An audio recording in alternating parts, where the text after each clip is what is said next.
time. No more once upon a time. Take flight, find your wings and spread them wide. Ah, blue seas, clear skies, and boundless possibilities.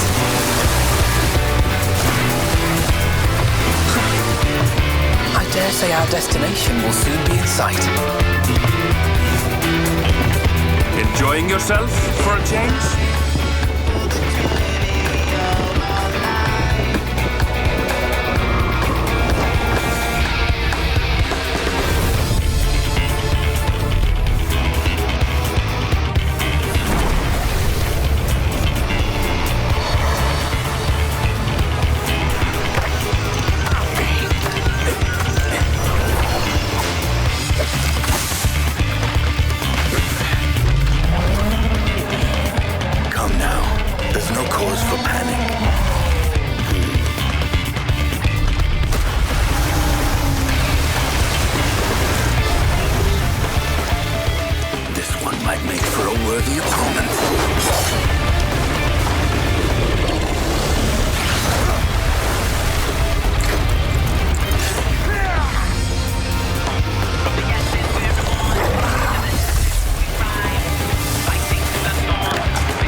Have a moment to speak further.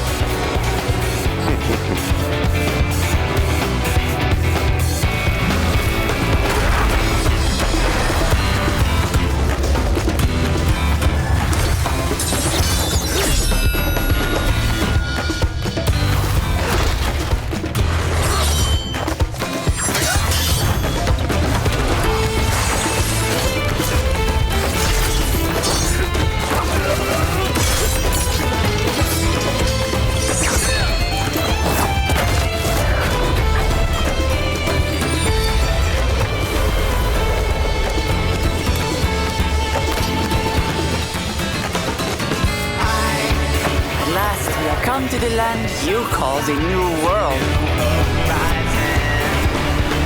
My home. Put out.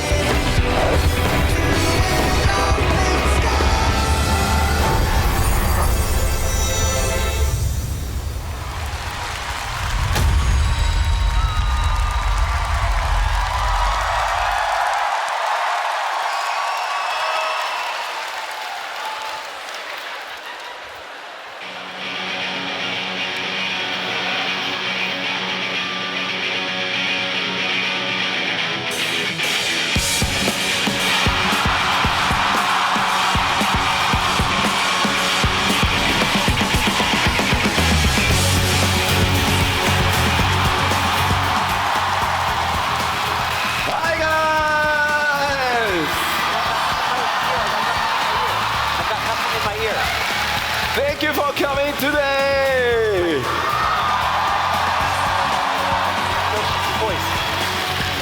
Welcome to the Final Fantasy XIV Fan Festival 2023 in London!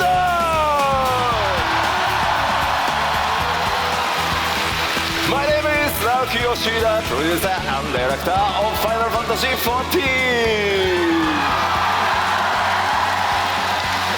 And also, welcome Michael Christopher Coach Fox!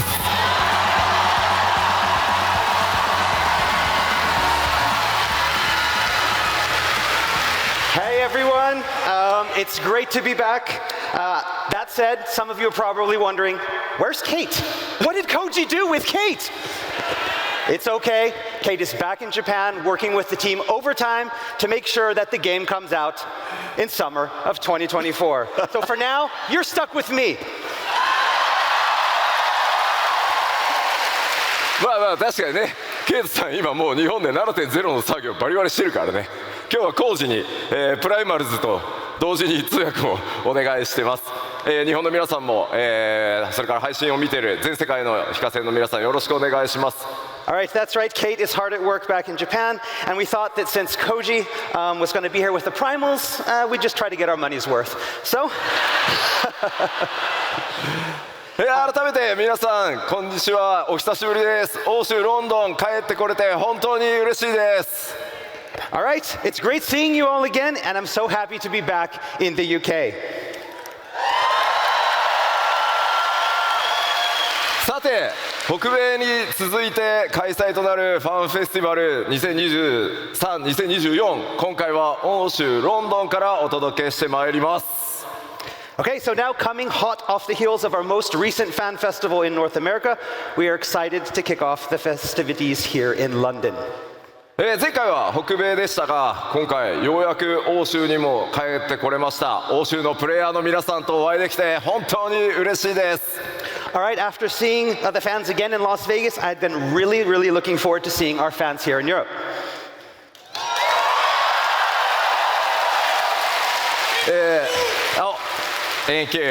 そして改めて、Q14 から数えて13年、そして新生14、今年でついに10周年となります。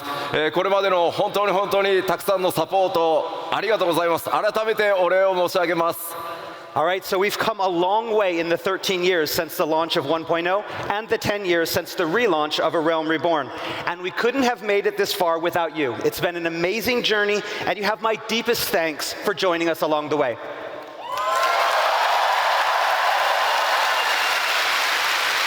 さあ、欧州ファンフェスティバル、僕の開幕基調講演からスタートしてまいりたいと思います。どうぞよろしくお願いします。And so now, without further ado, I'd like to officially kick off the keynote address. Yoshida-san, what's with the...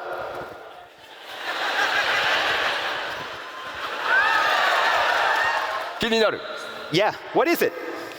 確かにね、トレーラーに出てましたね。これと同じ格好の光の戦士ね。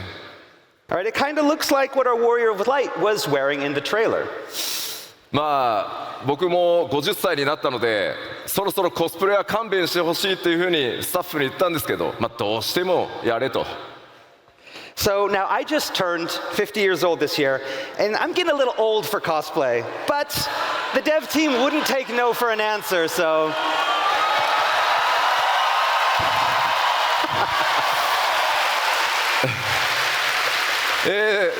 じゃあ早速新情報から参りたいんですが、今スクリーンに映ってるこの、新しい CG イラスト、パッケージデザインになる予定です。ぜひ覚えておいてください。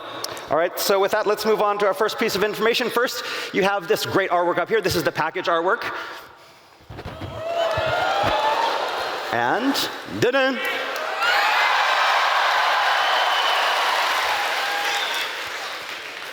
では最初にですね、まだ絶賛開発中なのでお見せできるアクションそんなに多くはないんですが、イメージをつかんでいただくために動画をご用意してます。And our first new information is about the new job. And as always, rather than have me talk about it, let's give you an exclusive sneak peek with this video showing the job in action. Roll it.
黄金のレガシー新ジョブ第1弾、名前をバイパーと言います。二刀流の近接命令 DPS です。 Alright, so the first of our 2 new jobs being released with Dawn Trail is the dual-wielding melee DPS Viper.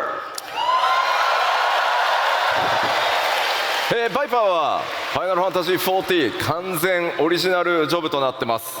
Viper is a Final Fantasy XIV original. 世界中から多数いただいた二刀流、忍者とは違った二刀流の、正統派剣士を実装してほしいというたくさんのフィードバックに応える形で今回実装が進んでいます。 So it was designed to cater to those players around the world who have been asking for a new dual-wield job that's different from Ninja. この黄金のレガシーに向けて、完全新規で企画開発が進んできてます。 And it was designed specifically for Dawn Trail. アートにも CG にもありますが、今僕が装備しているこのデザインがジョブ専用装備となってます。 And as you can see here in the art and from what was shown in the video and what I am wearing, this is the Viper's job-specific gear. ではバイパーの特徴を見ていくことにしましょう。 Alright, so let's take a closer look at the Viper's characteristics. Ta-da! ロールは近接 DPS で装備枠は忍者と同じデックス命令という区分になってます。 So the Viper's role is melee DPS with the gear type falling under the dexterity melee category or the same as Ninja.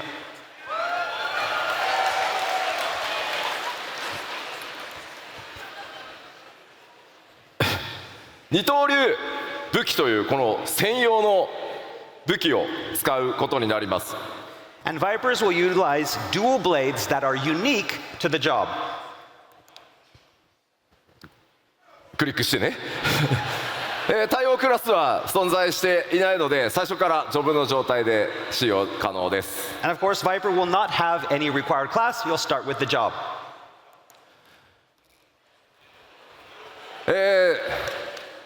条件、使う条件は黄金のレガシーの、権利を所有していることといずれかのジョブレベルが80になっていることです。 And the only prerequisites for use being that the players have, of course, purchased Dawn Trail expansion and have at least one job at level 80. そしてジョブの取得場所、クエストの開始地はウルダハを予定しています。 And the starting location for the job quest will be Ul'dah. 黄金のレガシースタートに際して条件さえ整っていればすぐに使用可能になりますので、バイパーで、メインクエスト進めていただくのも良いかと思います。 And again, the job should be available immediately at Dawn Trail's launch as long as the aforementioned prerequisites are cleared. So if you want to play the whole Dawn Trail main scenario as a Viper, you can do that. 続いてじゃあそのバトルイメージちょっと見ていきたいと思います。 All right, let's talk about the battle concept. バイパーはこの特徴として二刀流武器を使用しますが、 So a Viper will use a pair of one-handed blades to attack their foes. これを用いたこの二刀流の攻撃とさらにこのブレードを合体させた合体剣という攻撃2つ、持ってます。 But they can also combine these blades in a single two-handed weapon to deal heavier blows. そして特徴的なのがですね、常時ヘイストがかかっているジョブになるために攻撃頻度かなり高いジョブになります。 So in addition to dealing swift attacks that are so fast that they feel like they already have haste cast on them, 今回、まだ開発中ということで、アクションまだまだ少ないんですが、自己強化することで、先ほどねオーラをまとってましたがそういった強力な、DPS を出せる状態という特殊なモードも用意されてます。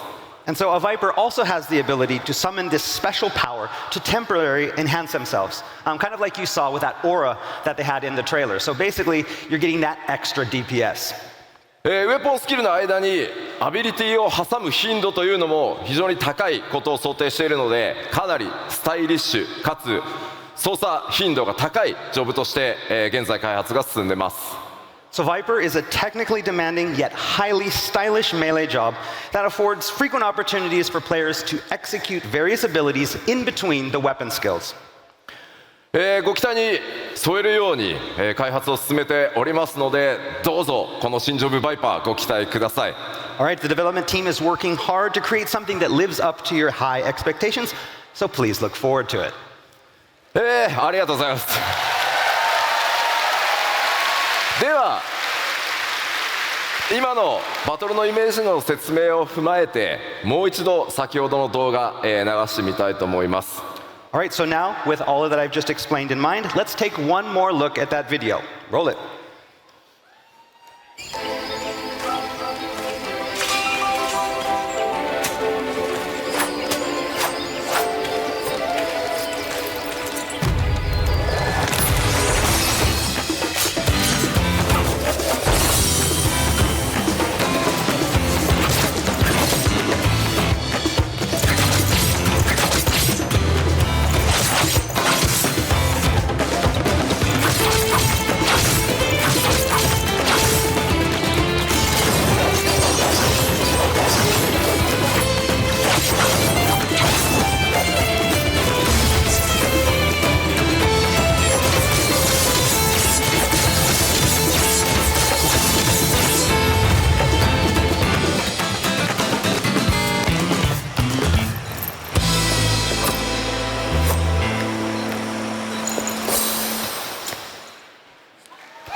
ありがとうございます。このコスプレすごくてですね、武器ちゃんと合体するんです。Yeah, they did a really great job with the cosplay. あんまりやると飾りが取れそう。 Yeah, you should hold off. It's going to break. Don't break it. Be careful. Calm down. もちろんこの黄金のレガシーで実装されるジョブというのはこのバイパー一つだけではありません。So now you all know that Dawn Trail will feature not one, but two new jobs. すでに遠隔魔法 DPS キャスターであることは皆さんにお伝えしていますが、さてどんなジョブになるのか。All right, and you already know that the second job is to be ranged magic DPS. すでに北米の基調講演でもヒントはもう出ておりますので、答え合わせはすみません、日本のファンフェスまでお待ちください。 But as for what that job is, well, other than the little hint I dropped back in Las Vegas, you're going to have to wait until Tokyo. Sorry. ではさらに Wait. 何 Wait. 何 Are you going to hold those sword the whole time? まあそうね。 Yeah. じゃあちょっと武器スタンド出してもらっていい Okay. かしら。 Can we bring the stands out for the swords? Maybe? Stands for the sword? Oh, there we go. Oh, Thank you.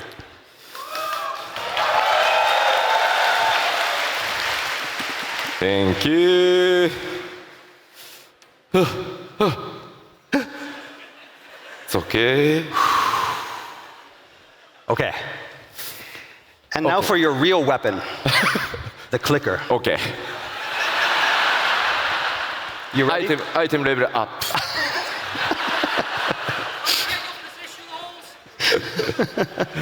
プ。では続いて、基調講演進めてまいりたいと思います。新たな拡張パッケージ黄金のレガシーについて北米でも、ご紹介しましたが、ストーリー改めて簡単に振り返っておこうと思います。 All right, so we already talked a little bit about Dawn Trail's story in Las Vegas, but we'd like to do a little recap before we continue. まず今回皆さん光の戦士にお届けするのは僕たちからの最高の夏休みがテーマになっております。 So we already talked a little bit about how Dawn Trail would provide the Warriors of Light with a well-deserved summer vacation. 新たなる冒険、そのバカンスの目的地は西方のトラル大陸と呼ばれている地域になります。 And that vacation would be taking place in the far western land of Tyrol.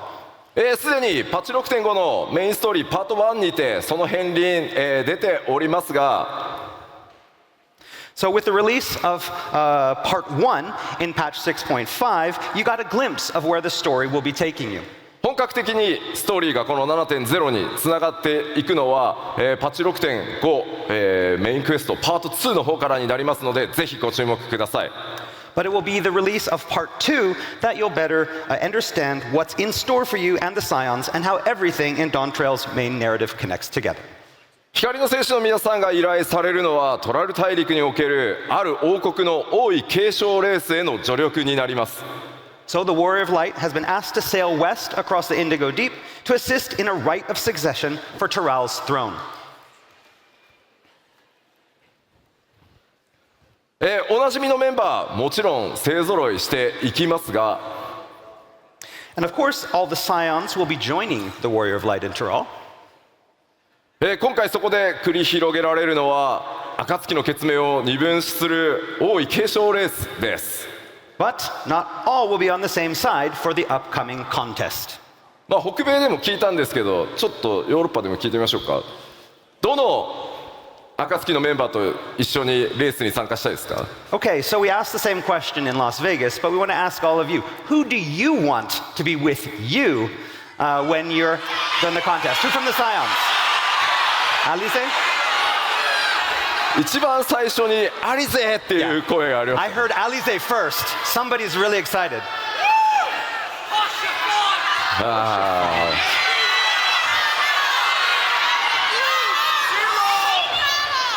いや、いろんな、いや、これだけでもたくさんの方にね、いろんなキャラクター愛していただいてるのは本当に嬉しいです。 I'm really happy that you all love all of the Scions so much. 誰がレースの敵に回るのかもご注目ください。 But we can't tell you now, but who's going to be on your side? Who's going to be the opposing side? You'll have to wait to find out. で、この 7.0 拡張の全体のテーマとしては、ファイナルファンタジー14新たな冒険の幕開けというテーマを抱えています。 So the main narrative theme for Final Fantasy XIV 7.0 is a journey of new discovery. もちろんストーリーもこれまでの拡張パッケージ同様、RPG 丸1本分の体験しっかりお届けしていこうと思います。 And as always, we plan on providing players with a full standalone RPG's worth of story and experiences with this single expansion. そのきっかけとなる王位継承レースとは何なのか。 What, however, will that story entail? What is this contest? トラル大陸にはどんなエリアや冒険が待ち構えているのか。 What adventures await in this new land? そしてエメトセルクも言っていた黄金鏡というキーワードは一体何なのか。 And what is this city of gold that Emmett Selk talked about? もちろんこれまで同様に皆さんに驚いていただく仕掛けというのもご用意していますので、ぜひそのストーリーお見逃しのないようよろしくお願いします。 And of course, we have a lot of other surprises. I can tell you right now, they're going to be big ones. 僕らもここからね、6.0 でストーリー1回ハイデリンゾディアーク編完結して、この物語がどう皆さんと一緒に転がっていくのかめちゃくちゃ楽しみにしてますので、ぜひ引き続き皆さんと一緒にファイナルファンタジー14作っていきたいと思います。 I mean, I know you guys really enjoyed the Hydaelyn Zodiac series, but we have something that's even better waiting for you in Dawntrail. We hope you enjoy it.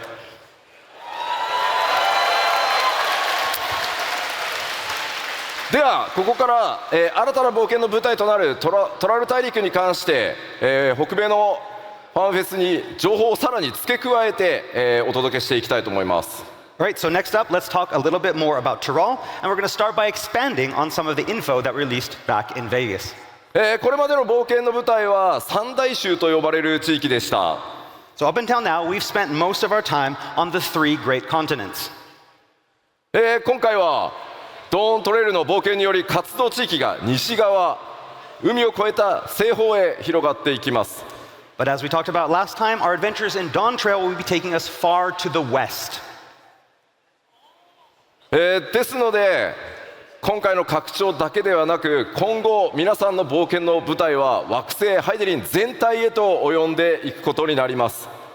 But again, this doesn't mean that we've seen all of Hydaelyn, most of Hydaelyn, not all of Hydaelyn. では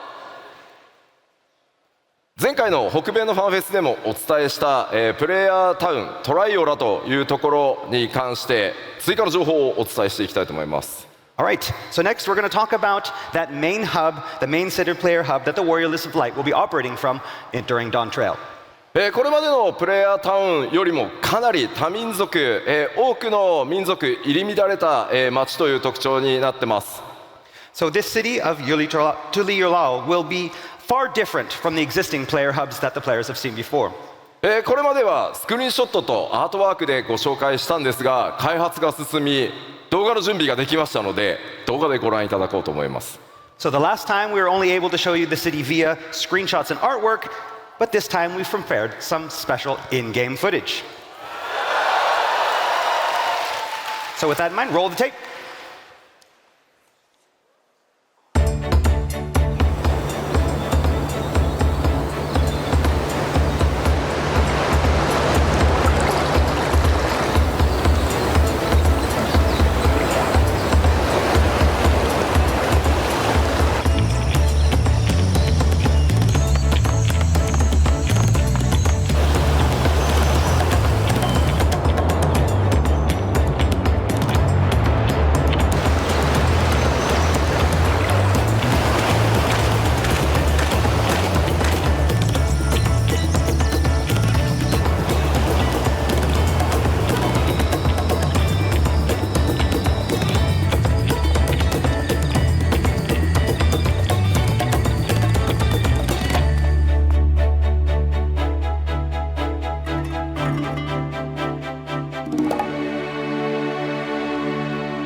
そういえばサウンドディレクターであるソケンからコメントを預かってたんでした。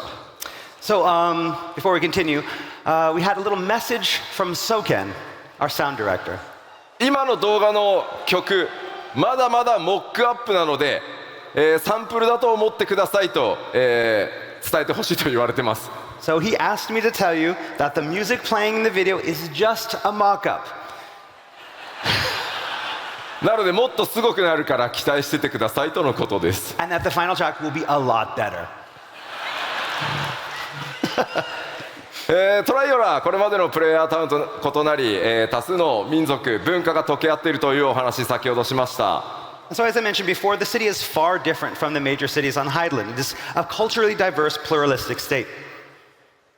トレーラーで主人公と剣を交えていた2つの頭を持つマムージャの王グルールジャジャによって統治された国です。 So that massive two-headed Mamulja that we saw the Warrior of Light fighting with in the trailer, that's the current ruler of the nation and king of the Mamulja, Galul Jaja.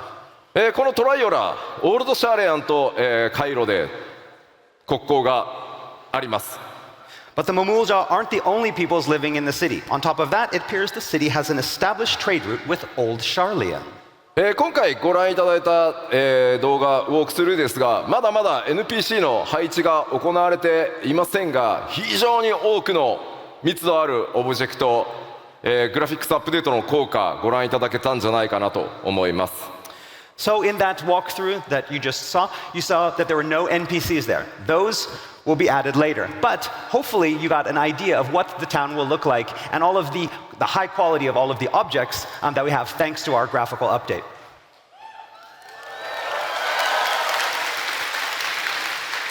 では続いてフィールド行ってみましょう。 So next I'd like to introduce you to some of the new areas that you'll find in Tyrol. トラル大陸のフィールドまずは前回ご紹介したオルコパチャとヤクテル樹海についてです。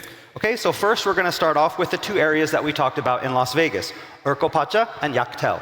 こちらも開発が進んでまいりましたので今回は動画で、ウォークスルーご覧いただこうと思います。 And since we talked last, development of course has continued and we are ready to show you some in-game footage. Roll it.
まだまだ開発中のエリアではありますが、今回これまで以上に環境設定、自然環境にかなり、注力した自然なエリアというのをご覧いただけたかと思います。Again, what you saw is still under development, but we've worked really hard on these areas, focusing on creating landscapes that feel even more real and natural than ever before. 動画だけだとね、どうしても分かりにくいところはありますが、皆さん歩いて、いただければ、そのグラフィックスアップデートによる、密度の高さ、クオリティの高さ感じていただけると思いますので、楽しみにしていただければと思います。I mean, it's a little bit hard to tell in this video, but we've been taking full advantage of that first graphical update coming with Dawn Trail, that you're really going to be able to notice this when you get in and play the game. では続いて、ここまでは北米でもお話した情報なので、さらなる新エリアを、アートとスクリーンショットで見ていきたいと思います。But these two areas we already talked about in Las Vegas. Today, we're going to bring you something new, some new areas, especially for London. こちらコザマルカという首都であるトライオラの南に広がっている密林地帯です。Okay, so Kozamauka is a very dense jungle located to the South Tyrol's capital city of Tuliolao. ドントレーラーのトレーラーの中にもあの特徴的な、巨大な岩登場していたと思います。岩のある上部とそれから下部2つのエリアに分かれているのがこのエリアの特徴となっています。Alright, so the unique rock formations that you saw in the trailer are located in this area, and they split the jungle into upper and lower areas through which countless rivers flow. 特に上層と下層の間にある巨大な滝、大瀑布も大きな特徴になっています。And there are a lot of waterfalls in between the upper and lower areas as well. ここに住まう部族も、多種多様、新たな出会いが皆さんを、待ち構えています。Several different peoples call this region home, meaning there's much adventure to be had. ではこちらコザマルカ、開発中のスクリーンショットをご覧いただこうと思います。Alright, so let's take a look at some in development screenshots. 今回ご紹介するスクリーンショットはいずれも下層からの風景になってます。So the screenshots that we have here are from the area's lower elevations. 今までではちょっと作れなかったような景色、環境、よく見えてるんじゃないかなと思います。We're able to create a new type of area that feels very unique from the areas that we've created in the past. 今回特にですね、空気感とかそれから光の表現というものに非常にこだわって開発を進めてます。And as you can see, special attention has been paid to lighting to create this perfect atmosphere. そしてこちら、昼間の様子ですね。And here is the jungle in midday. 大瀑布から流れ落ちた水がいくつもの川となり、支流にこうやって注ぎ込んできていると。And so the waterfalls from the upper elevations feed the countless small rivers that flow out of the jungle to the sea. 右に見えるのが集落ですね。そして中央の木にもよく見ると、上の方に建造物があったりするのがわかると思います。And so on the right, you can see a small village, and even in that tree in the center, you can see a small building located within the tree. そしてこちら、最後はやや引いた状態の、円形ですね。And so we've zoomed out a little for this next shot. 見たところあまり危険な雰囲気というのは感じられないと思うんですが、果たしてどういった物語になるのか、いろいろ想像していただけると嬉しいです。So from here, it doesn't look that dangerous, but you all know what lurks in the shadows, so. さてちょっと続いてももう1エリア紹介していきましょう。Alright, so let's move on to our next area. まずはアートでご覧いただきます。Starting with some artwork. Wait. What? What? In-game? Secret? Oh, it's a mistake. The bug. It's a bug. Oh no. 先ほどまでご紹介してきたところと随分雰囲気が変わり、荒野のような雰囲気だと思います。So this arid desert-like region is completely different from the previous. あそこにある巨大なシークレットの文字、もちろんマップオブジェクトではないです。And so we have that big secret. That's not a map object. That's not going to be in the real game if that wasn't obvious. あのエリアにですね、ものすごく重要なものがあるんですけど、あまりにもスポイラーが激しすぎるので、シークレットって書いといてくれってお願いをしたので、ああなってます。 So yeah, what we have there is something that is very, very pivotal to the story. It's a huge secret, and we didn't want to show it here because we wanted you to experience it in-game, so I made sure that they put secret up there. なので、この、基調講演などでお見せしてしまうと、皆さんの楽しみをね大きく損なってしまう可能性があるので、ぜひですねプレイヤーの皆さんご自身で見ていただけたらなと思って、こういう対応をさせてもらってます。 Again, we want to show a lot of information here, but we also don't want to ruin your game experience. And so for this, because it's such a big secret and it's so exciting, and we want you to experience that in-game, we've decided to keep it under wraps for now. このエリアの名前、シャロニ荒野と言います。 All right, so the name of this area is Shaloni.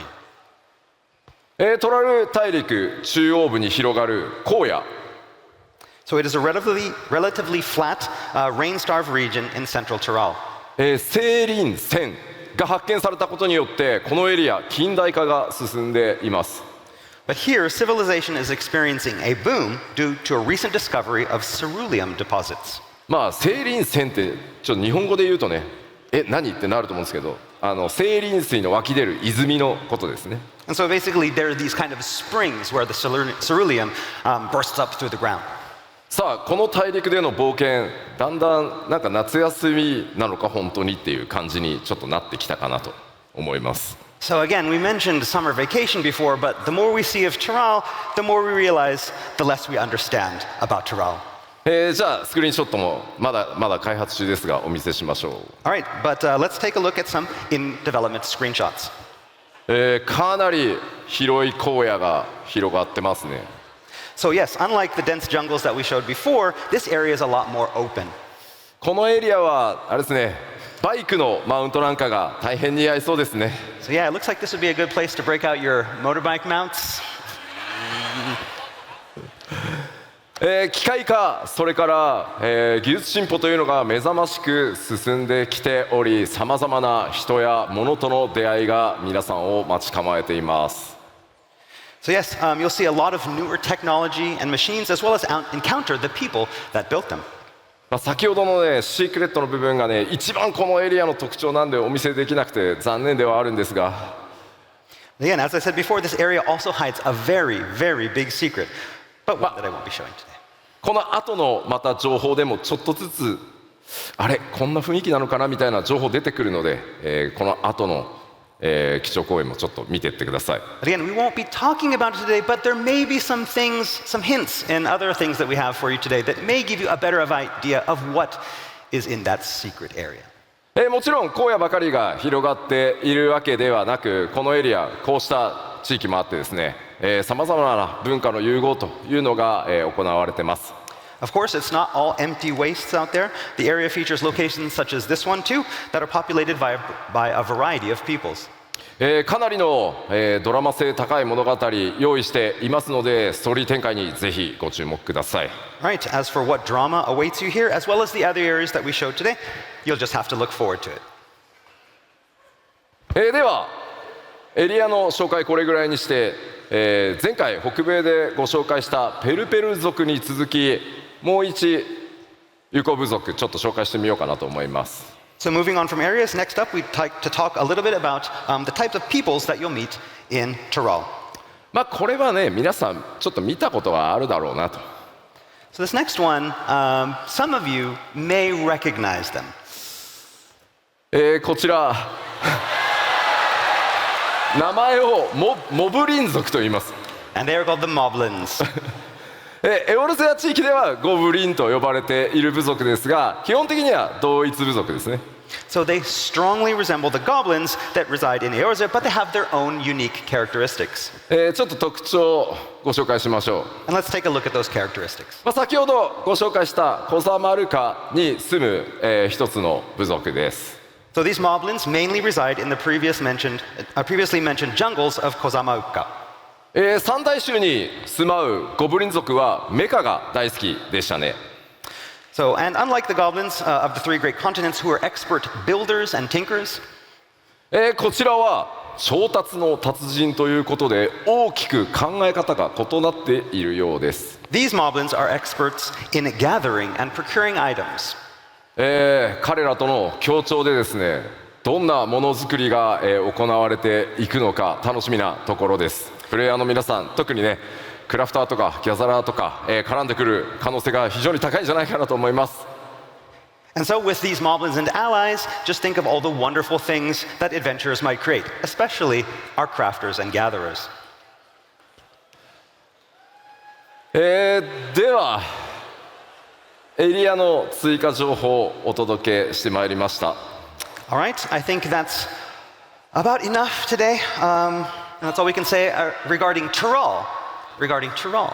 ではさらに黄金のレガシーのコンテンツも含めた全体の内容、北米の基調講演おさらいしつつ新情報を混ぜながら進めていきたいと思います。 Now, I'd like to talk more about the other features and content that await Warriors of Light in Dawn Trail.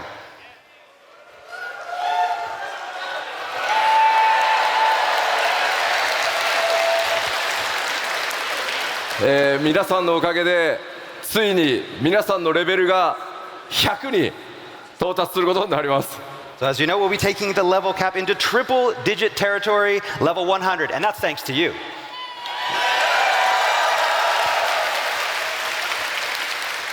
皆さんレベル最後どれぐらいまで行きたいですか？ How far do you want to go? We're at 100 now. How far do you want to go?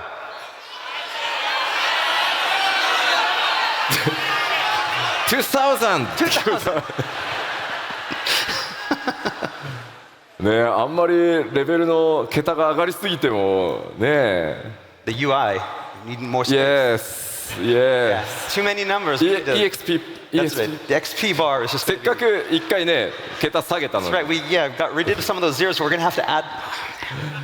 もちろんクラフターやギャザラーの皆さんもすべてレベルキャップ100に、させていただきます。 And of course, this will be for all jobs, including disciples of the land and hand. では続いてバトルコンテンツに関してちょっと新情報も交えつつお伝えしていきたいと思います。 All right, next, I want to talk a little bit about some of 7.0's core battle content. We have some new things to show you as well.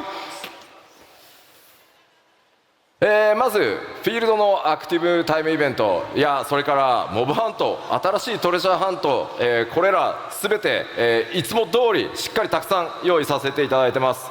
So, active time events, the fates, the hunt, treasure hunts, we're going to have all these. でもちろん新しいダンジョンというのもたくさんあります。 And of course, we're working on many new dungeons as well. ダンジョン？ It's a dungeon. This is a dungeon. ダンジョンの数もですねこれまで以上の、同数しっかり用意させていただいてます。制作順調に進んでます。 Okay, and we're going to have at least as many dungeons as we've had in the past expansions. 今回はいくつかのダンジョンについてスクリーンショットやアートワークでちょっとさらにね追加情報としてお伝えしていこうと思います。 All right, so next, let's take a look at some art and screenshots showcasing a few of those dungeons in development. と言いながらこのアートも新情報だよね。 But yeah, this art, this is awfully new. まずスクリーンショット1枚目。 All right, off to our first screenshot. ダンジョン？ This is a dungeon. ダンジョン？ This is a dungeon. Area? Dungeon. It's a dungeon. It's a dungeon. Yes. Okay, as long as you're sure. ダンジョンというとねどうしてもこう洞窟をイメージされがちなんですが、この一見川の普通のフィールドに見えるところこちらダンジョンで、なんとジャングルクルーズからスタートします。 So yeah, when people think dungeons, they usually think like caves, but looks like this one will start off as a river cruise. ちょっとどんな戦闘とかね、キャラクター同士の掛け合いとか繰り広げられるのか今からちょっと楽しみですね。 But I'll let you imagine what kind of battles and player interactions are going to go on there. でもちょっと落ちたくないね。 I don't want to fall in the river though. No, not a good idea. ね Like なんか crocodiles, そう piranhas. やられそう。 Yeah. こちら、一見するとちょっとアートワークにも見えるかもしれませんが、こちら実機の、画像になります。 So I know this looks a lot like artwork, but this is an actual in-game screenshot. 川登りなのか川下りなのか、それらを向かった先がこんな感じです。 So yeah, are we going upriver or downriver? Who knows? But at the end of the cruise, this is what awaits. いや、アートに見えるよね。 It does really look like artwork. この環境セットアップしている開発者、今回ロンドンのファンフェス来てますんで、後ほど開発パネルでもこういったお話ししてくれると思います。 So yeah, the team that actually worked, one of the members of the team that actually worked on this, and the environment team is here today, and is going to be up here on stage. So looking forward to meeting and hearing what he has to say about this.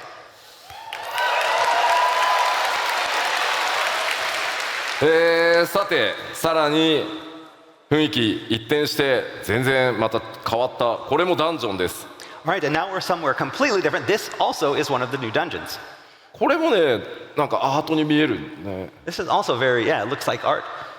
こちらは外なのか、それか何かの一部なのか、自然地形と人工物の間に何か紫色の新植物、存在してますね。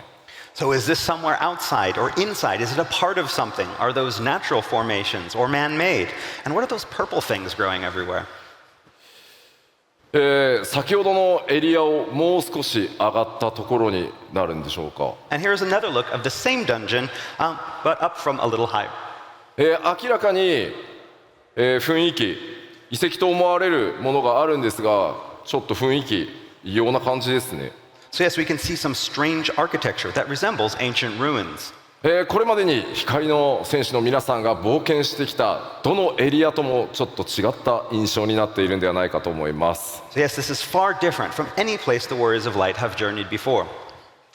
ではダンジョンのお話、最後にですね、開発中の他のダンジョンの、まだちょっと実機はお見せできないんですが、アートワークを2枚ほど持ってきましたので、ちょっとご紹介していこうと思います。 So finally, we have some artwork for 2 more dungeons that we'd like to show you, but you're going to have to use your imaginations to visualize how they're going to turn out in-game. まず1枚目。 So this is our first. まあこちらまさに It's a dungeon. It's a dungeon. It's a dungeon. 古代の遺跡のようですが、しっかりしたこういうね構造を持ってるっていうふうにねアート見えますね。 But again, this also has that look of sturdily built ancient ruins to it. こちらはすでに、レベルデザイナーのレベルデザインが終わり、そのレベルデザインに合わせた、構造をアートチームがこうデザインしてってるからですね。 Okay, but what you see here is not concept art. In fact, the level design for the dungeon is already complete, and this artwork was created to help the modeling team. 本当はですね、こういう端のあたりにですね、アート担当者のこうスタッフからの注意書き、モデリングするための注意書きとか設定がものすごい数書き込まれてるんですが、さすがにねお見せするわけにいかないのでちょっと消してきました。 So now, artwork like this usually has a lot of text written in the margins to help the designers. It's filled with lore and secrets. But we just kind of cut that out because, to avoid spoilers. Sorry. そしてもう一枚。 Okay, and now for the surprising one.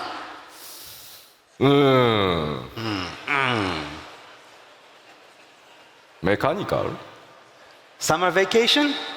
Summer vacation. Summer vacation. Yes. Okay. Maybe cold capsule. Oh, say cold because it's so hot. Maybe. Okay. こちらもダンジョン、しかもメインストーリーに登場するダンジョンなんですが、あまりの、ね、機械文明の発展にちょっとびっくりしますね。So yes, this is a dungeon for the 7.0 main scenario. But again, unlike the nature that we've seen before, this has a lot of mech. 詳細な解説は差し控えますが、やはりこの 7.0 の冒険、単なる光の戦士の夏休みでは終わらなさそうな気配が漂ってます。 So yes, it looks like Dawn Trail is going to be a little bit more than your ordinary summer vacation. ではこのダンジョンに登場する、強敵、ボスの一体をちょっとご紹介しようかなと思います。 All right, so now that we've seen where you're going to fight, let's find a little bit more about who you're going to fight. まあ前回はね、透滅戦の相手を表示しましたが、今回ね透滅戦ではないんですが、So last time in Las Vegas, we showed one of the raid bosses. バリガレマンダに続いてもう一体大型のモンスターの紹介となります。And this one is not a raid boss like Valagarmanda that we showed in Las Vegas, but we have a very important and large enemy to show you.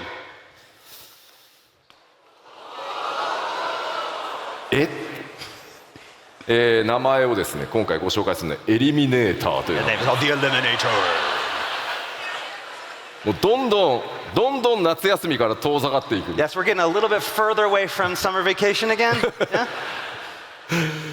まあさてどんな形で出会いどんな戦いになるのか伏せておきますが、こういった今まで多分皆さんが黄金のレガシーでちょっと想像してたのとだんだん変わってきたんじゃないかなと思います。 Now, we can't tell you much about it yet or exactly how you meet, but it's obvious that we're going against expectations for Dawn Trail so far.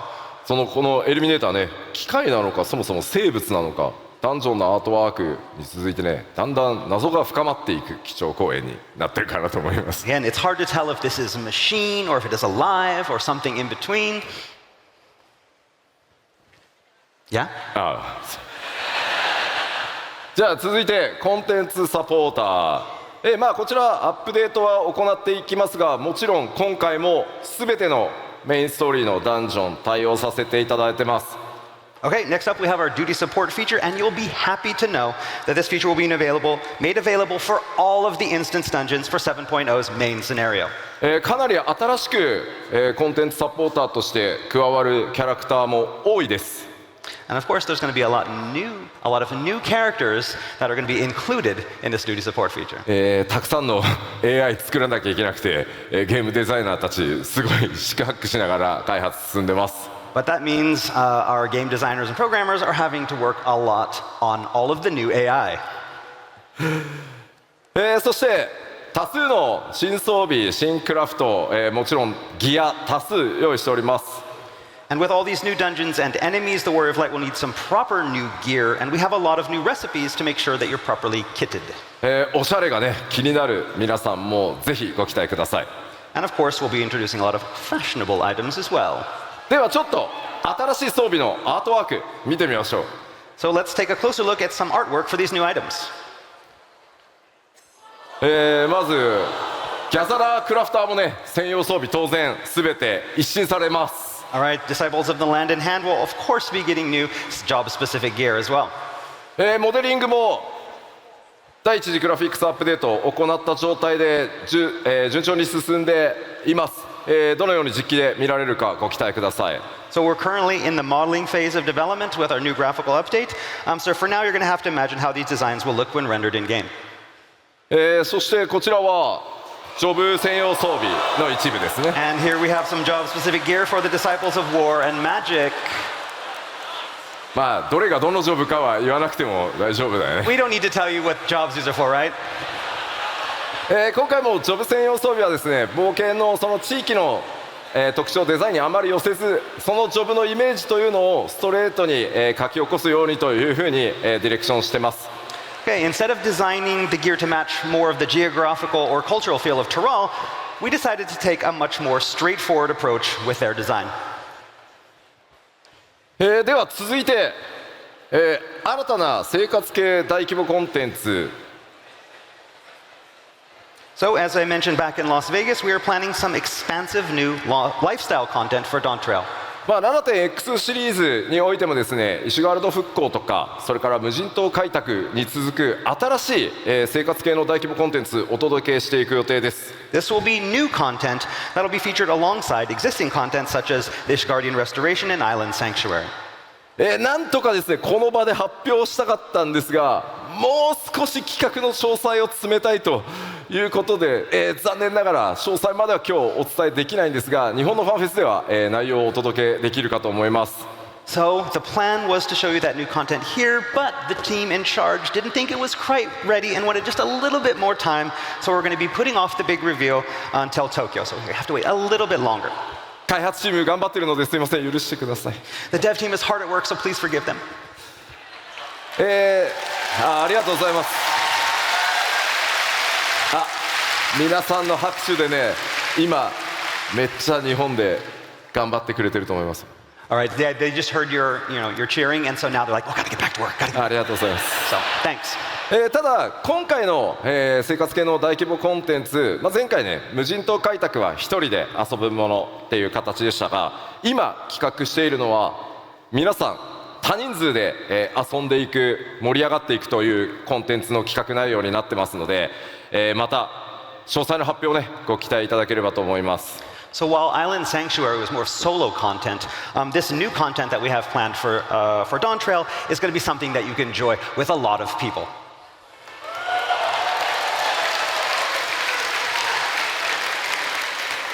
さて、では各種バトルコンテンツもご紹介しましょう。All right, we mentioned battle content a little earlier, but we have a lot more in store. さあ、これらのバリアントダンジョン、8人レイド、それからもちろん Z シリーズも、7.x シリーズ頑張って、これらすべて作ってまいります。So we'll be adding new variant dungeons, a new 8-player raid, and a new ultimate raid that will be just as challenging as those that become before. そして当然ながらアライアンスレイドも新シリーズ始まります。 And of course, we can't forget our alliances out there.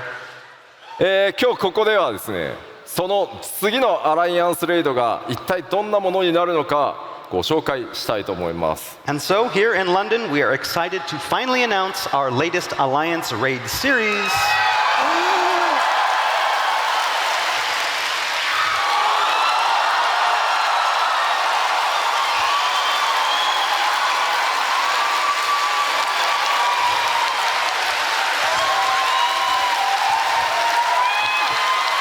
Wow, ありがとうございます。 Thank you. Thank you.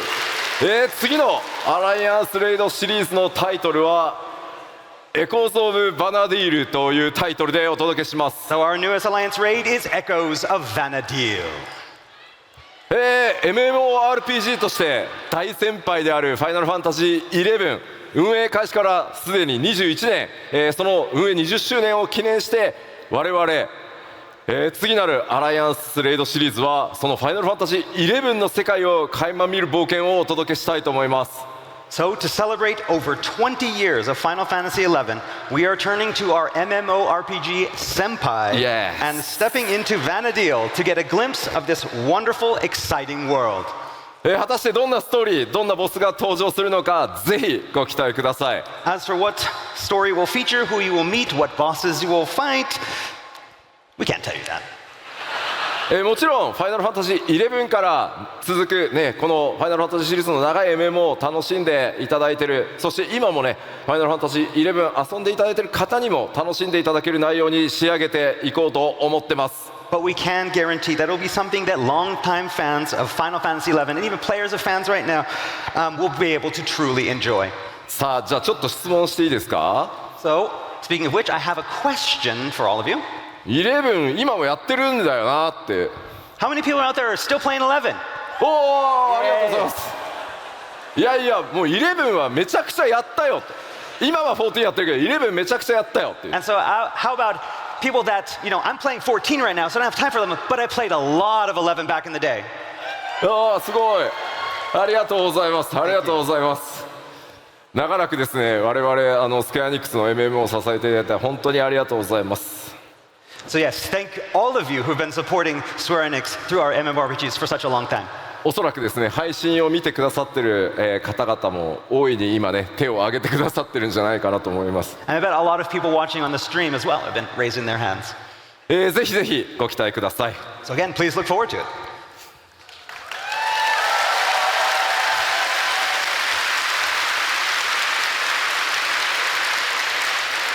ではさらに、コンテンツ継続してアップデートしていきますよというお話をちゃんとしておこうと思います。 And of course, we're going to continue our updates of existing contents as well during the 7.x series. もう一個一個は説明しませんが I'm not going to explain each of them here, but you get the idea. もうこれらは一個ずつ言いません、引き続き 7.x でも大量のアップデートをお届けしていく予定です。 So yes, you can expect updates of all the content you see here. そして、これだけじゃなくてですね久しぶりに、こちらも予定してます。 But we have something even more special. And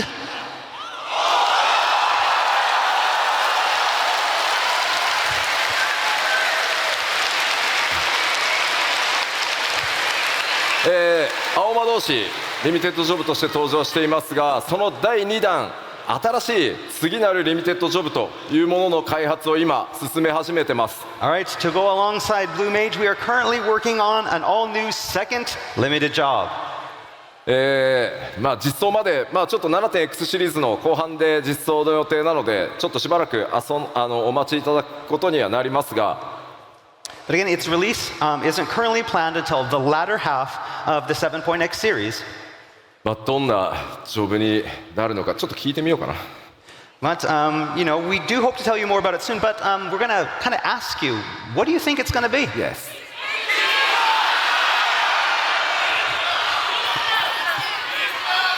Beastmaster! ビーストマスター。ビーストマスター結構いる。ちょっとコウジ聞いてみてよ、他にどんなのあるか。 Anything else?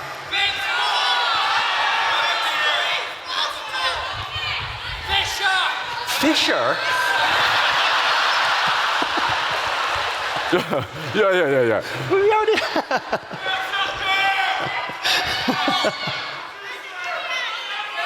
結構ね、からくり師ってさ、英語だとなんていうの？ I can't remember. What is it? からくり師。 Puppet パペットマスター？ああ、なるほど。 Oh yeah. Puppet Master. いや、そうあんまり言うとさ、なんかそれっぽくなっちゃうから。Beastmaster. ビーストマスター。でもやっぱりパーティープレイではなかなか、実現できない、遊びとセットで、新しいリミテッドジョブ開発していきますので、ぜひどんなものになるか、お待ちいただければと思います。 But yeah, we're really excited. We're working on a lot of different ideas, something that we can do that's separate from party play, similar to how it is with the Blue Mage. So yeah, please look forward to it. そんなに遠くないタイミングで、どんなリミテッドジョブになるかお伝えしていけるんじゃないかなと思ってます。企画は順調に進んでおります。 While we can't say any more here, we do hope to reveal more information very, very soon. 各種コンテンツアップデート、ここまで触れてきましたが、今回もですねグラフィックスアップデートの、進捗についてこの場でちょっとお伝えしたいと思います。 Alright, so now that we've talked about our content updates, I'd like to move on to the planned first graphical update. 前回のファンフェス途中経過お伝えしてますが、その途中経過に対して皆さんからのフィードバック、いただいてます。そこでさらに調整しましたよというのをちょっとお伝えしたいと思って持ってきてます。 Okay, so after showing everyone our progress with the graphical update back in Las Vegas, we got a lot of player feedback. Over the past few months, we've taken that feedback and we've made even further adjustments. メインキャラクターの種族アウラだよっていう方。 So how many people here have an aura character?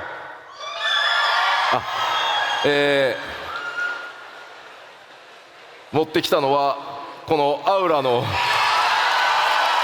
Alright, so we're going to talk a little bit about the auras, horns and scales. できるだけね皆さんのイメージ損なわないように注意しつつ行っているグラフィックスアップデートなんですが、 Again, we've been tweaking it a lot with our new graphical update. 中でも前回途中経過注目されたのアウラ族の角とかそれから鱗の表現っていうものに、いろんなフィードバックいただきました。 So yes, our main goal was to introduce these fine adjustments that won't feel too drastic and ruin that unique look that we've all gotten used to. And if you recall, this includes tweaks to polishing things like the aura horns and scales. まず次にお見せするのが前回北米でお見せした途中経過のスクリーンショットです。 Okay, so first off, we're going to start by showing you what we showed you back in Las Vegas. これがね前回お伝えしたもの。 Alright, and this is what we showed you last time. 角の表面とか鱗に結構光の反射があってちょっとエナメルっぽい質感だった自分たちのイメージとちょっと違ったっていうフィードバックも、結構議論として寄せられてました。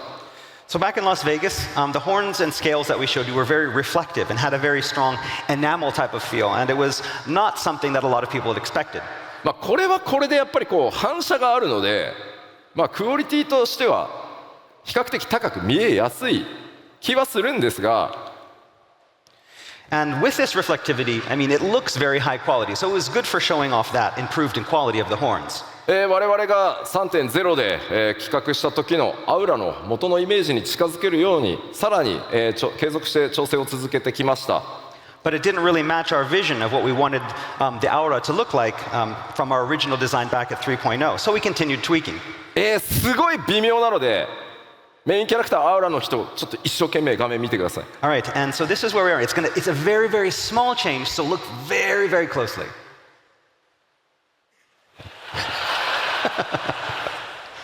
Okay?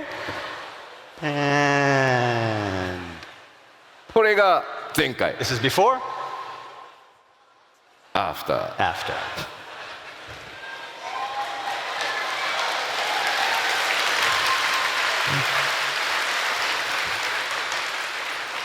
すいませんね。 Sorry, it wasn't even more exciting. 光沢がね強く出ていた質感をちょっと落として本体の色へ近づけてよりなじませるということをやってます。 So we're continuing our work on lowering that reflectivity to be able to get the horn color to something more natural and closer to what we originally intended. 前回お見せした他の種族というのもですね、前回のものがフィックスではなく、皆さんのその感想フィードバック見てどんどんギリギリまで細かくクオリティアップや調整を続けています。 So this goes for all of the updates for the other races as well. We've been receiving a lot of feedback, and what we showed you in Las Vegas wasn't the final product, but a work in progress. ちなみになんですけど、 Okay? このスクリーンショットのこのアウラの女性のね首にちょっとライン入ってるんですけど、 And so some of you with some very good eyes maybe notice a little line on the neck これ of ちょ the っと female aura. 急いで首くっつけたんでちょっと And so basically when creating this, we had to rush and like we just took a head and popped it on a body. これは大丈夫治るんで、 We'll fix this. Don't worry. 次なんですが、さらに細かいお話をちょっとさせてください。 So we talked about something very detailed, and so for next we're going to talk about something even more detailed. ファイナルファンタジー14、9番と呼ばれているオリジナルのファイナルファンタジー14が13年前にリリースされ、その時から、より快適に遊べるようにという形でレルムリボンが作られています。 So as many of you know, the original Final Fantasy XIV was released almost 13 years ago. Then a couple years after that, A Realm Reborn was released to improve upon the original. 1.0 から遊んでるよ。 How many people here have been playing since 1.0? Oh. Legacy. Thank you. でその新生版を作るにあたってですね、やはりこうできるだけ短い期間で作り上げていくということで、旧14のそのモデリングっていうのをうまくアレンジしてここまでやってきたという歴史が実はあります。 So when making the move from 1.0 to A Realm Reborn, we didn't have a lot of time. So we ended up having to repurpose some of the original character models for A Realm Reborn. 今回グラフィックスアップデートではそれらの調整を行う際にこの9番から使っていたモデルというのにも改めて全てに手を入れて完全に新しいものへと進化させることにしました。 And so now, to coincide with the graphical update, we had to revisit our use of these older 1.0 models. これこそめちゃくちゃ細かいのでちょっとよく見てください。 Okay, this is going to get really, really detailed, so look carefully. ララフェルですね。 Okay, so we have our Lalafell. これ現在のララフェルです。 This is the Lalafell that's in game right now. 可愛いですね。 And of course, cute as ever. ちょっとですね、ここに注目してください。 So I want you to focus on this part of the face. そのあたりです。 So yeah, right there around the chin. できる限りですね、キャラクターモデルを軽くかつ高品質に見せるためにローポリゴンを実はですね、ほっぺたの下にすごいこう四角いポリゴンを無理やりこう入れてですね、そこでこう顎の影のラインをつけるみたいなすごいこうなんて言ったらいいんだろう、テクニックみたいなことを実はやってます。So, to ensure character models weren't a burden on the system, but also maintain a high visual quality, we implemented the use of these low polygon shapes. And the remnants of those can kind of be seen today in around the cheek and the jawline, those straight lines. ただ今回キャラクターの肌の質感を上げてより影がリアルに滑らかに表示されていくためにですね、ノーマルマップと呼んでいる顔の凹凸データみたいなものっていうのも全て改めて、きれいに作り直しています。Okay, so with the graphical update, however, we went back and we retooled and recreated what is called our normal map data, which in other words is basically this data that's meant to represent the bumps and dips and irregularities of those textures. そのためですね、その新しいグラフィックスの状態に、この旧の状態のモデルをそのテクニックを残したままにしてしまうと、逆にその非常に小さいポリゴンが不自然な影を作ってしまうみたいなことが、出てきました。Okay, however, by doing that, it caused some conflicts with the existing low polygon data that we'd been using since 1.0, creating even these more mysterious bumps and dips in shadows. わかるかな？ Can you tell? わかる？ So there, and that's what happened.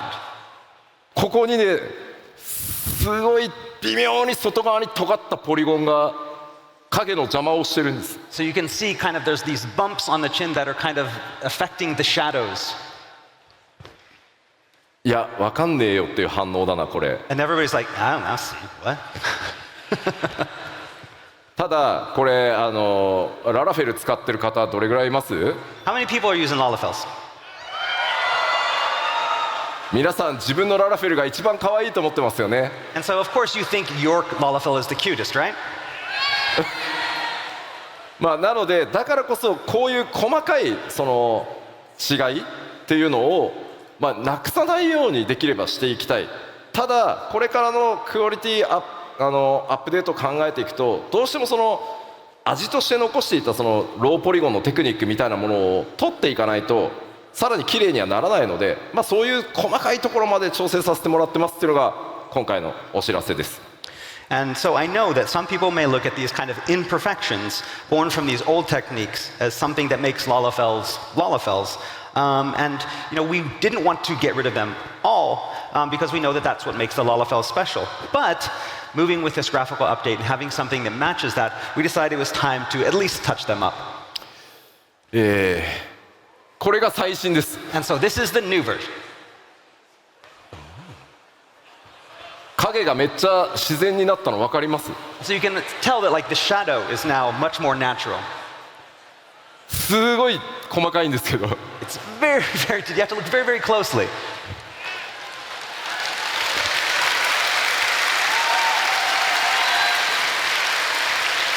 いやまあまあ基調講演で話す内容なのかって思わなくもないんですけど。 I mean, you're probably all wondering, it's like, could we have not done this like at a different panel? Did it have to be at the keynote?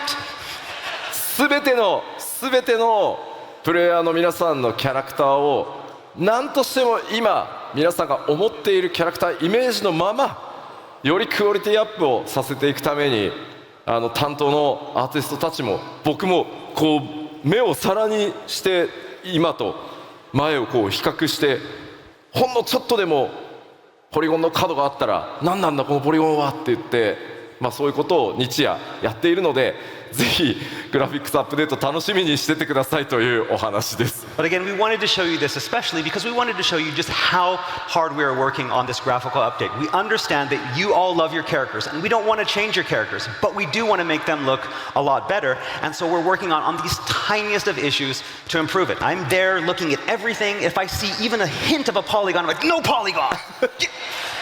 And so, again, this is the extent of the work that we're doing, and we wanted to show that with you here today.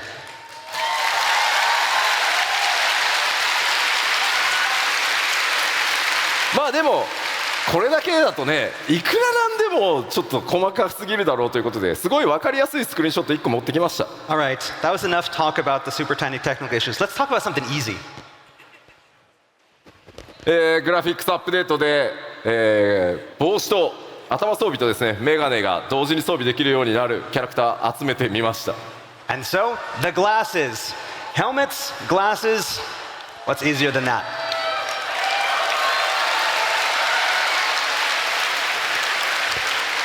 というわけで第一次グラフィックスアップデート順調に作業進んでます。 All right, so development on that first graphical update is proceeding smoothly. これまでの13年にわたる膨大なアセット、アーティストたちがですね必死に調整をしてくれてます。 Our artists are working tirelessly to improve all of our 13 years of graphical assets.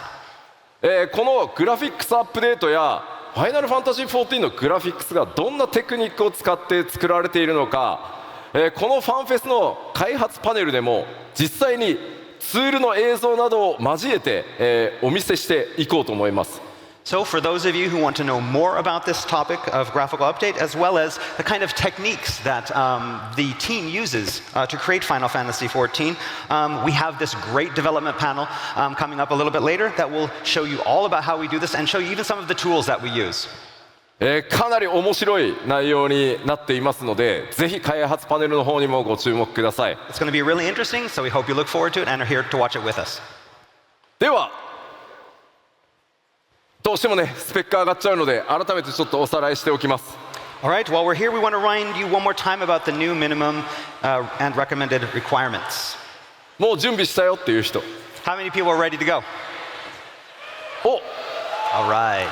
半分ぐらいは大丈夫です About ね。 half, that's good. そこまでめちゃくちゃ高くしないようにしてますので、ぜひすいませんがよろしくお願いしま We す。 haven't raised it too much, but please understand. Thank you. はい。では、残りの時間、この先 7.0 までに、アップデートしていく内容の、追加情報をお届けしていければと思います。 All right, so finally today, I want to talk a little bit about the content we have planned before the release of 7.0.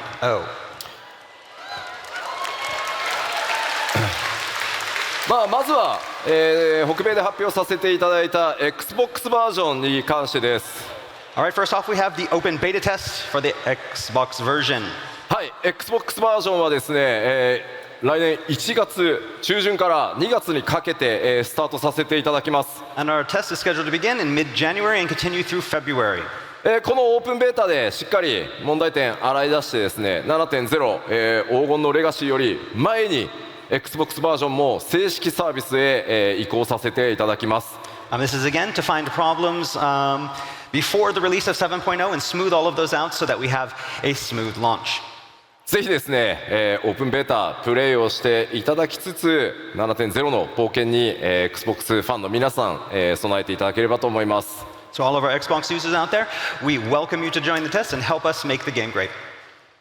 では続いて、新しい 7.0 じゃないや 6.5X で実装されるコンテンツ動画をご用意してきましたので、まずそちらをご覧いただこうと思います。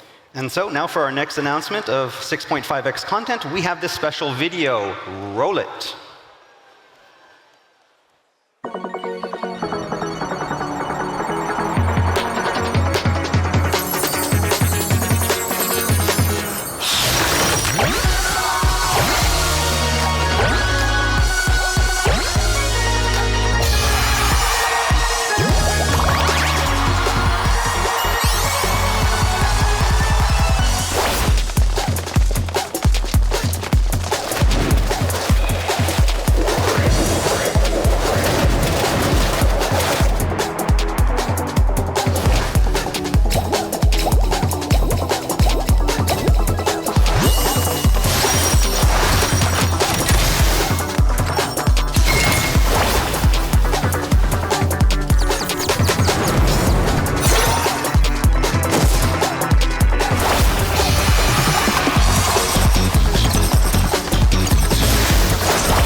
ありがとうございます。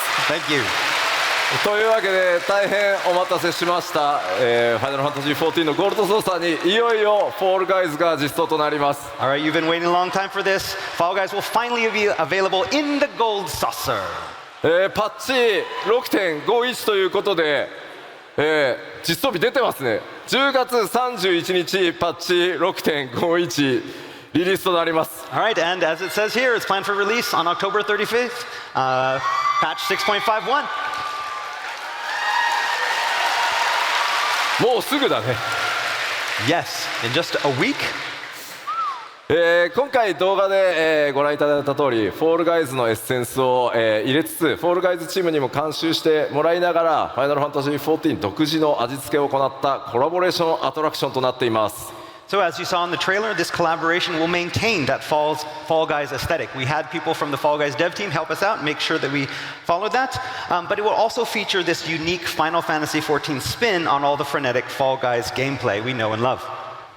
こちらのコンテンツ24人まで同時にプレイすることが可能で、もちろんマッチングにも対応させていただいてます。 This content is designed for groups of 24 players, with, of course, random party matching for players who don't arrive with their own alliance. でこちらのフォールガイズなんですがちょっと特徴がありまして、開催が、不定期というか何ヶ月かおきに開催されてしばらくお休みして開催されてしばらくお休みしてという数ヶ月おきにオープンとクローズを、繰り返していく予定です。 Okay, so one unique characteristic with this content is that it's not always going to be open. There will be periods of time where it is available and then period of times when it's not available, and we'll be repeating that over a cycle. どうしてもそうしないとこう一気にねやったらまた人が他のとこ行っちゃってみたいなことになるので定期的にやっていきますので、あまりね焦らずに皆さんの時間のある時に開催と合わせてやっていってくれればと思います。 Again, we want to keep the balance between the two games and keep that fair. So we're going to have, again, times on and times off, so you can enjoy the Fall Guys content and then go back to other content. もちろん多数のオリジナル報酬ご用意しておりますので、ぜひプレイしてそれらのギアも手に入れてみてください。 And of course, there will be a great deal of unique prizes for those who participate and win, so please look forward to it all. ではもう一つ、6.5X シリーズで実装となる、特別なクエストについてお伝えしようと思います。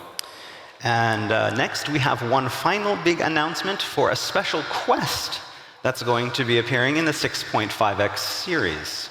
こちらも動画でまずはご紹介したいと思います。 We have a video to introduce this big announcement as well, so roll it.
ありがとうございます。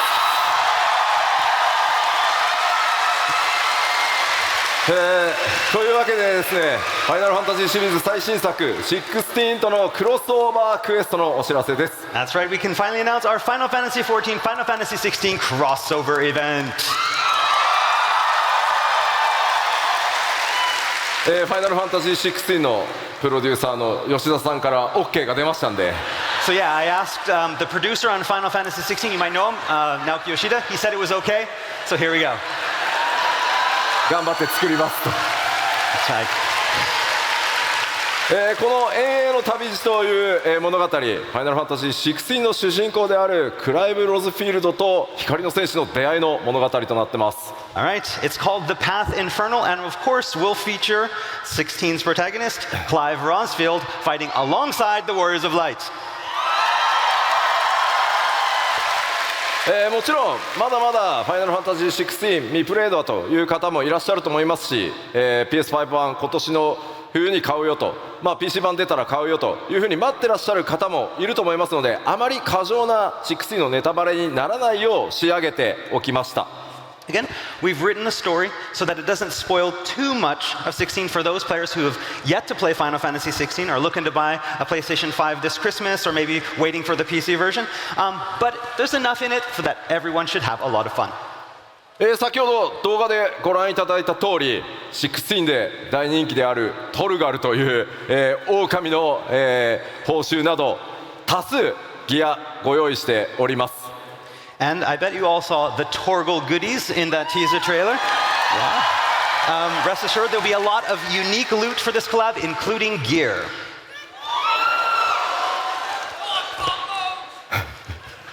オートコンボくれ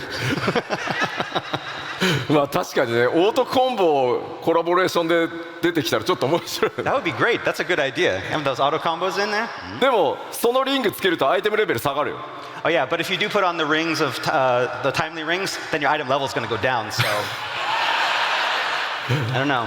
ぜひですね、ある意味物語の導入に近い、それほどね、壮大な物語というよりは16の世界を垣間見るような冒険になっています。ぜひ、それらをプレイしてですね、 PC 版だったり、それからファイナルファンタジー16の DLC などにもご期待しつつ、両方14も16も楽しんでいただければ嬉しいですと、ファイナルファンタジー16のプロデューサーの吉田さんからコメントを預かってきております。 So again, we'd like you to think of this collaboration as kind of an introduction to the world of Final Fantasy XVI for all of our Final Fantasy XIV players. We can't wait for you to get your hands on this new content, and we're currently developing alongside Final Fantasy XVI DLC and the PC version. And of course, we got the okay from the producer, and he told us that it was okay to go. So we're going to do it.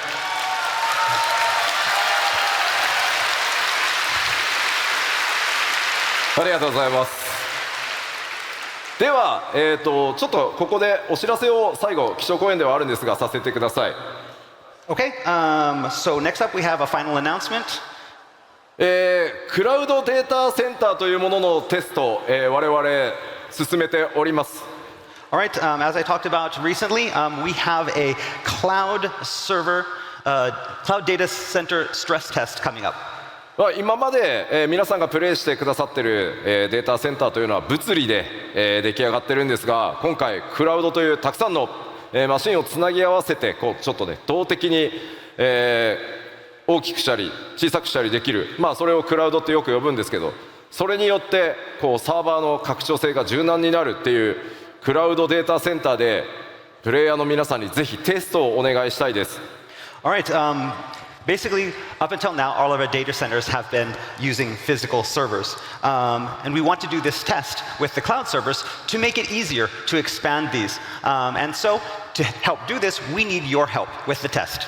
5年前から検証スタートして、特にこの3年かなり、一生懸命いろんな企業さんと組んで構築してきたんですけど、クラウドデータセンターでプレイした時、実際にはどんな負荷がかかるのか、どんな問題が出るのか、ぜひ洗い出しをさせてください。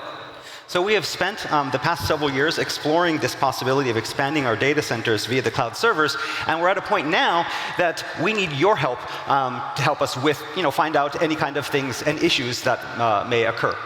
これからもファイナルファンタジー14どんどん拡張していくために、ぜひ皆さんのお手伝い、お力をお貸しいただきたいです。 Again, we would deeply appreciate your participation, as it will help us continue to expand our game and our community.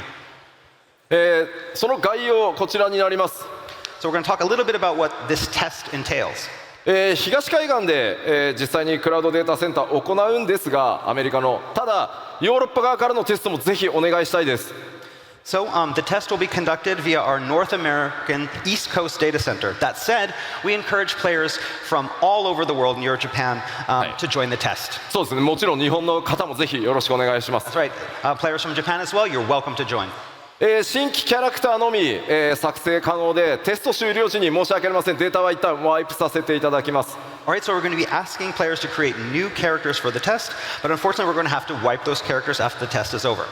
その他いくつかちょっと制約はあるんですが、キャラクターを作った際にですね、メインクエストや各ジョブのレベルをアップさせる冒険録、このキャラクターにプレゼントさせていただきます。And as you can see, there are several other restrictions, but to help players jump right into the test right away, we will be offering Tales of Adventure for all the main scenario and all the main jobs. ギルも5000万ギルお渡しします。And also going to give you 50 million gil. ぜひ皆さんでですね、皆さんは自由にいろんなコンテンツをマッチングしてプレイしていただければいいだけです。Again, we won't be asking players to play a certain way. We just need to have you come in and enjoy as much content as possible. はい、ぜひ皆さんでさまざまなコンテンツプレイしていただけると大変助かります。And again, we hope that you all join us in this test. どうか皆さんのお力ぜひ14のためにお貸しください。Again, this is for 14, this is for our future, and we hope to see you join the test.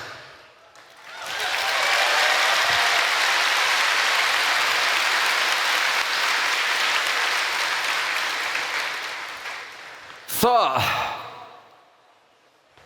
僕の基調講演もいよいよ終わろうとしておりますので、今回このドントレール黄金のレガシー、もちろん、ファイナルファンタジーシリーズイメージアート数々ねお描きいただいている天野先生にも今回ドントレーラーイメージイラスト描いていただいてます。Alright, so before we wrap things up this morning, there's one last slide I'd like to show you. All new Dawn Trail artwork by the one, the only Yoshitaka Amano.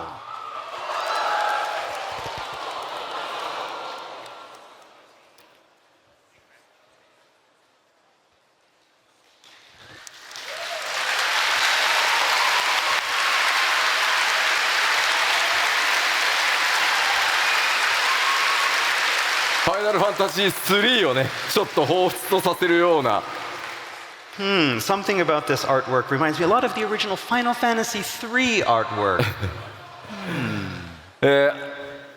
天野先生も、非常にノリノリでいつもファイナルファンタジー14イメージイラスト描いていただいておりますので、今回もものすごいスピードで仕上げていただきました。And Amano-san really enjoys making artwork for Final Fantasy XIV, and he created this in a short amount of time.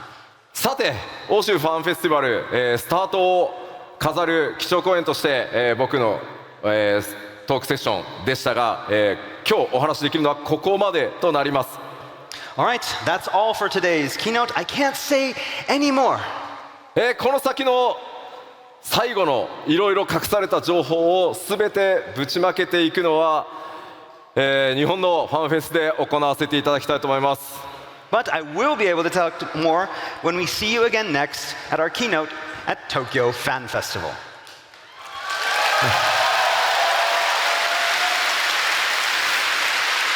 ありがとうございました。 Thank you. ではこのままオープニングセレモニーの方に移っていきたいと思います。 Alright, so now it's time to move into our opening ceremony. そのオープニングに際してですね、 You need both swords for the Yeah. opening ceremony. いやもうクリッカーいらないからさ。 Ah, okay. Weapon change.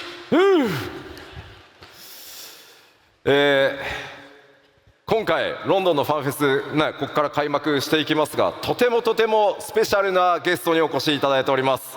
Alright, but before we move to the opening ceremony, I first need to summon a very important guest here with us for FanFest. ファイナルファンタジーシリーズの生みの親、 The father of Final Fantasy, ヒロノブ坂口。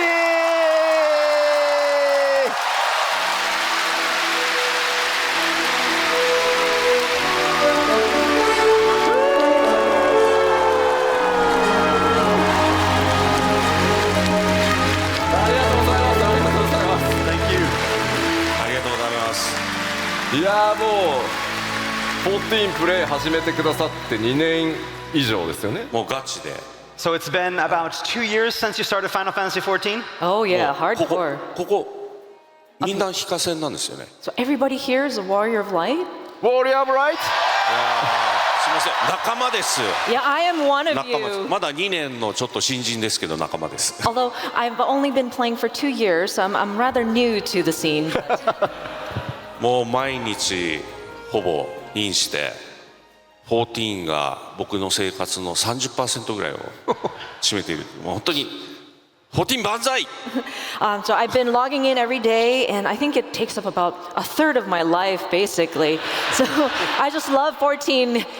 いやまあぜひ今日から2日間皆さんとのミート&グリートもありますし、今日明日ステージにも、特別コーナーはいご用意してますので、はい、ぜひですね最後までプレイヤーのもう本当光の戦士として来たっておっしゃってましたんでTakaguchi-san will be here with us for the next 2 days for stages, for signing sessions. So if you see him, please, sir, to make you say hello because he's one of us. あ、今日はね一つお礼を言いたくて。 Oh, there's one thing I wanted to mention. I wanted to show Yoshida-san. my gratitude to you, Yoshida-san. カッパありがとうございます。 Thank you for that in costume.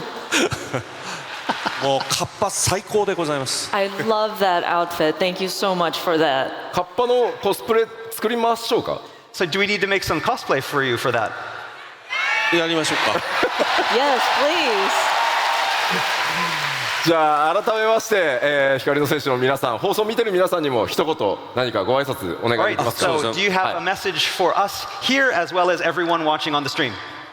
もう本当に世界中の方が見てらっしゃる。見てらっしゃいます。はい。 Everybody around the world is watching, huh? Yeah. カッパありがとう。 Thank you for the kappa imp outfit. まあ本当にこれだけ大勢の人でもちろん見てる方、まあそういうみんなとその14の中で出会えて一緒に冒険できるっていう本当にこの素晴らしい場所だと思うので14は本当になんだろう心から感謝したいと思います。本当にこれからもみんなで冒険しましょう。本当にありがとうございます。 And so there's so many people watching here as well as on the live stream, and it's just amazing to think how we can meet with each other in Final Fantasy XIV and go on our adventure together. It's such a wonderful place, this Final Fantasy XIV, so I really want to show my gratitude from the bottom of my heart. I would love to continue on this journey with you all. さあではこれから2日間皆さん盛り上がっていきますので、ここからは開発チーム運営チームのみんなも登場してオープニングセレモニーに移っていきたいと思います。 All right, so let's have a great 2 days. And to help us, let us welcome to the stage our development and operations team. ありがとうございます。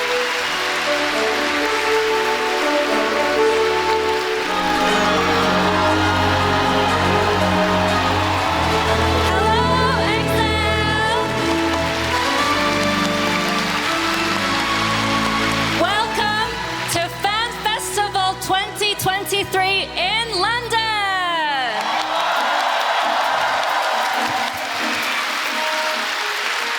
My name is Tasha. Some of you might recognize me as Kiwi Kopo from EU Community Team, and I will be your host for this event. This is actually my first time on stage at Fan Festival, so I'm super excited and honored to be here, and I look forward to spending the next 2 days with you all. But that's enough from me, because please give a very warm FanFest welcome to our lovely folks coming in all the way from Japan, our dev team.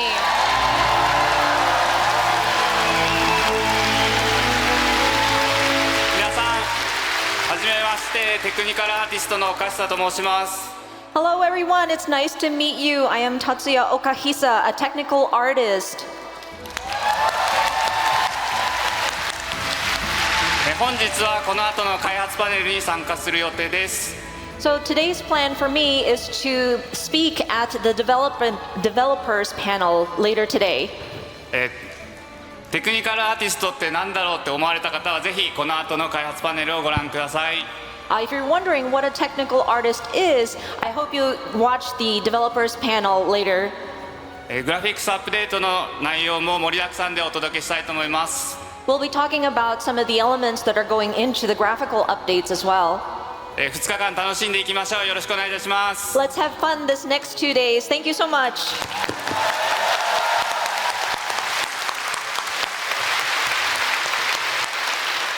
はい、皆さんこんにちは。バックグラウンドアーティストの志田正人と申します。 Hello everyone, my name is Masato Shida. I am a background artist. 皆さん楽しんでますか？ Is everybody having fun so far? 私は、時差ボケで正直眠いです。Me, I'm suffering from jet lag, so I am quite sleepy right now. 今回はですね、岡久さんと一緒に開発パネルをやります。So I'm here with Mr. Okahisa to do the development panel. ステージ上で眠らないように気をつけますので。I will be very careful not to fall asleep while I'm on stage.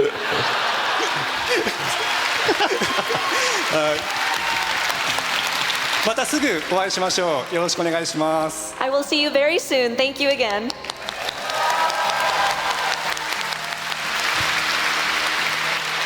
Hey everybody, I spent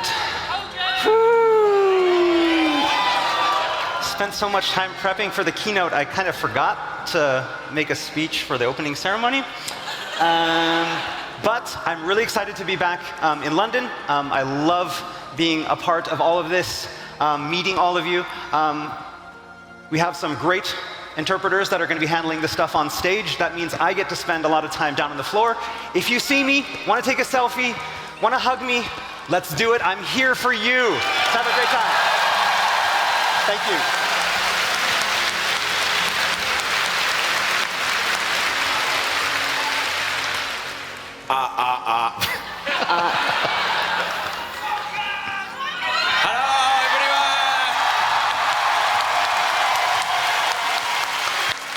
My name is Masayoshi Soken.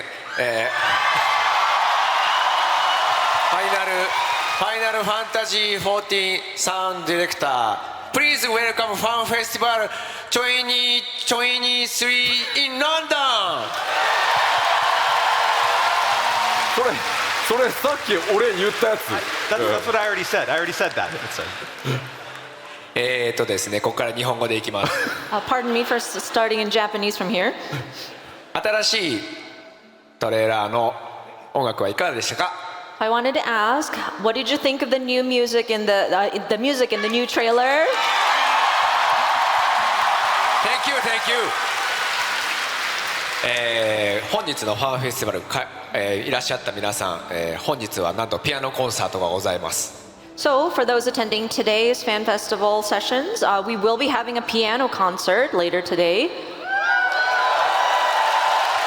そして明日はプライマルズのロックコンサートがあります。And then tomorrow we will have the Primals perform in a rock concert.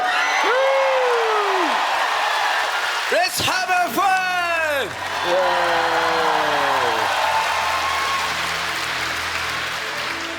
Hello everyone. My name is Toshio Morochi. You are global community processor here, also known as a Fox Clone. Nice to meet you. コミュニティチームモルボルことムロウチです。お久しぶりです。So actually, the London is personally a very special place for me personally because back in 2004, I was actually living in London to bring up the European service of Final Fantasy XI, and after around 20 years, I finally revealed a new alliance with Series A crossover bundle deal. So now I'm very feeling old officially. 個人的にはですね、ロンドンすごい思い出深い都市でして、2004年頃ロンドンに住んでまして、ヨーロッパのファイナルファンタジー11のサービスを立ち上げるために住んでたんですけど、まさか20年経ったらここでね14で新しい11のアライアンスレードが発表されるとは、まあそれは年も取ったなと思うところでございます。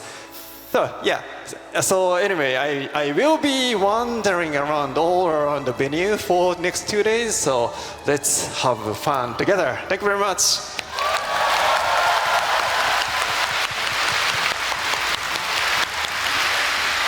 everyone. Hello everyone, my name is Heather and I will be interpreting for some of the stages at the London Fan Fest. It is my first time on stage at a fan fest and I'm super excited. I hope you enjoy the show. Thank you. And I would just like to say a quick hello to everyone on the stream as well. 配信をご覧になっている皆さん、こんにちは。ヘダルと言います。今回のロンドンファンフェスで一部のステージの通訳をさせていただきます。どうぞよろしくお願いします。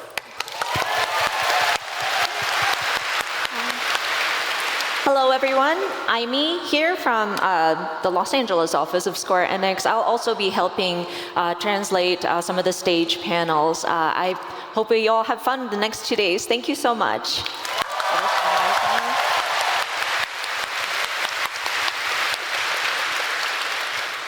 さあ、それでは2日間盛り上がってまいりましょう。All right, let's have a great 2 days. Let's enjoy Fun Festival!